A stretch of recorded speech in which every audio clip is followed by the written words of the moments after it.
দ্বিতীয় প্রশ্ন ছিল, যারা ইতিমধ্যেই ওয়েবসাইটে ঢুকে দেখেছেন তারা তো জানেন, যারা জানেন না তাদের উদ্দেশ্যে বলছি, কি কারণে আপনার দল অথবা 1% ভোটার আপনাকে মনোনয়ন দিয়েছে? আমরা দেখব তার উত্তরে উনি কি বললেন। আমি মনে করি যে এখানে আমি আমার যেহেতু দীর্ঘ 12 বছরের আন্তর্জাতিক কাজ করার অভিজ্ঞতা আছে এবং আমি পৃথিবীর বিভিন্ন বর্ডারে কাজ করেছি, সেটা হচ্ছে যে Bangladesh Myanmar border, Bangladesh India border, American Mexican border, India Pakistan border. তো এটা একটা বর্ডার এরিয়া হিসেবে আমার কাছে মনে হয় আমি আন্তর্জাতিক জনগোষ্ঠী নিয়ে আমার ইতিপূর্বে কাজ আছে, মানবাধিকার নিয়ে কাজ আছে। এই প্রত্যেকটা জায়গায় 11 দলীয় জোট মনে করেছে এটা একটা আন্তর্জাতিক এরিয়া। এখানে শুধুমাত্র একজন নেতা বা সদস্যর দরকার নেই, এখানে একজন সেবক, এখানে এখানকার জনগণের কথা বুঝে এরকম একজন দরকার। সাথে সাথে একজন ডিপ্লোম্যাট দরকার এখানে, যেটা কিনা জনগণের হয়ে অন্য দেশ সহ একটা উন্নত পররাষ্ট্রনীতি, এখানে উন্নত পররাষ্ট্রনীতি ডিল করবে যেখানে মানুষের অধিকার নিশ্চিত থাকবে। দর্শক, আমরা তার দ্বিতীয় উত্তরটি দেখে নিলাম। আমি এই পর্যায়ে একটু আসতে চাই ব্যারিস্টার ওয়াকিদ আপনার কাছে। এই যে প্রার্থী, উনি যে দুটো প্রশ্নের উত্তর দিলেন, কেন উনি আইন প্রণেতা হতে চান, আইন প্রণেতা হতে চাওয়ার উত্তরে উনি যেগুলো বললেন, আপনি কি মনে করেন এটা একজন আইন প্রণয়নকারীর কাজ? ফার্স্ট অফ অল আমি বলতে চাই যে it is like a victim card play করা। আমি আমার এলাকা আগে এত বছর ধরে এখানে কোনো উন্নয়ন হয় নাই, কিছু হয় নাই, এন্ড যারা আগে আইন প্রণয়নকারী ছিল তারা কিছু করে নাই, এটসেট্রা এটসেট্রা এটসেট্রা এটসেট্রা। আমার এখানে স্কুল ডেভেলপমেন্ট হয় নাই, ইলেকট্রিসিটি প্রবলেম ছিল, এই ছিল সেই ছিল, এটসেট্রা এটসেট্রা এটসেট্রা, যেটা আই এম শিওর যেটা মাত্র উনি বললো। জি, এনসিপির প্রার্থী যিনি জোটের আবু সাইদ মোহাম্মদ সুজাউদ্দিন। সো ফেরদৌসী আপা, আমি এটা বলবো দ্যাট ইজ, আমি কেন আইন প্রণয়নকারী হতে চাই, এখানে উনি এটার জবাবের থেকে বেশি, first of all I would appreciate that উনি এতটুকু সাহস নিয়ে এসেছে এবং এই জবটা পাবলিকের জন্য বলেছে, পাবলিকের সাথে কানেক্ট করেছে, আনলাইক আদার্স যারা অতটুকু ওদের ওই সৎ সাহসটাও নাই পাবলিকের সামনে এসে কথা বলার অন্যদের মতন। At least he came forward, I appreciate him for that. ওইটার জন্য অ্যাটলিস্ট ওকে আমি বলবো যে অ্যাটলিস্ট 2 মার্কস আসে ওর জন্য। কিন্তু এরপর যে আনসারটা ও দিয়েছে, I don't think that's a fair answer to become a member of parliament. কারণ সে যেটা বলতে যাচ্ছে দ্যাট ইজ, আমার এলাকায় প্রবলেমস হয়ে এসেছে এটসেট্রা এটসেট্রা এটসেট্রা, আমার এলাকায় এই সমস্যা এই সমস্যা এই সমস্যা।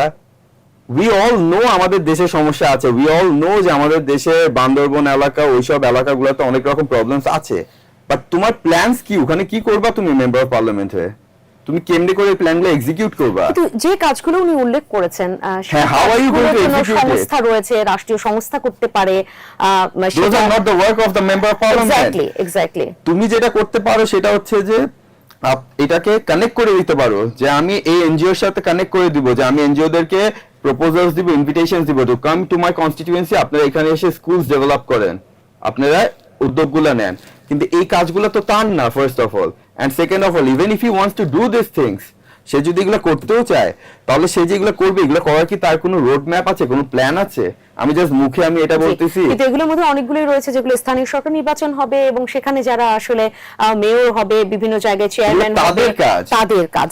ছোট করে একটা কথা আমি বলতে চাইবো যে আমাদের এখানে একটা জিনিস দেখা দরকার, যে একটা এলাকার ওয়ার্ড কমিশনের দায়িত্ব কি, কাউন্সিলরের দায়িত্ব কি, এন্ড দেন একটা এমপির দায়িত্ব কি, এটা আমাদের প্রথমে বোঝা দরকার।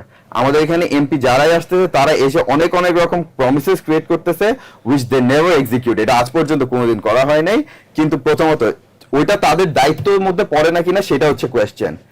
ওইটা যদি তাদের দায়িত্ব পড়ে তাহলে আমার ওয়ার্ড কমিশনারের কি দরকার? কি দরকার, এই প্রশ্ন ওঠে।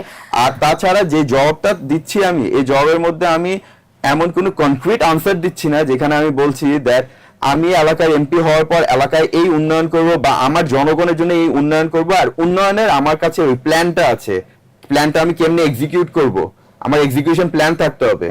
এক্সিকিউশন প্ল্যান ছাড়া আমি জাস্ট মুখে বলে গেলাম আমি এটা করব এটা করব, আপনি স্পষ্ট করলেন, উনি যেটা উত্তর দিয়েছেন, আপনি এবার আপনার ব্যাখ্যাটা তুলে ধরলেন। আমরা যে দ্বিতীয় প্রশ্নের উত্তরে ওনার যেটা শুনলাম, ওনার দল কেন ওকে তাকে মনোনয়ন দিয়েছে, বা 1% ভোটার স্বতন্ত্র প্রার্থীর ক্ষেত্রে, উনি তো স্বতন্ত্র প্রার্থী নয়, সেক্ষেত্রে ওনার দল কেন মনোনয়ন দিয়েছে, সেটার অ্যান্সার উনি যেটা বললেন, আপনি কি মনে করেন সেটা কি সঠিক, বা আপনার কাছে অনেক বেশি যৌক্তিক মনে হয় কিনা? সঠিক বেঠিক এটা আসলে আসলে যারা ভোটার রয়েছেন তারাই সেই নম্বরটা প্রদান করবেন। As a student of law and as a lawyer, as a barrister, আমি আপনার নর্মালি আমি অনেক লং আনসারসে যাই, বাট ওনার সেকেন্ড কোয়েশ্চেনের আনসারের মধ্যে আমি জাস্ট ওয়ান লাইনে একটাই কথা বলবো, that I am not satisfied with the answer.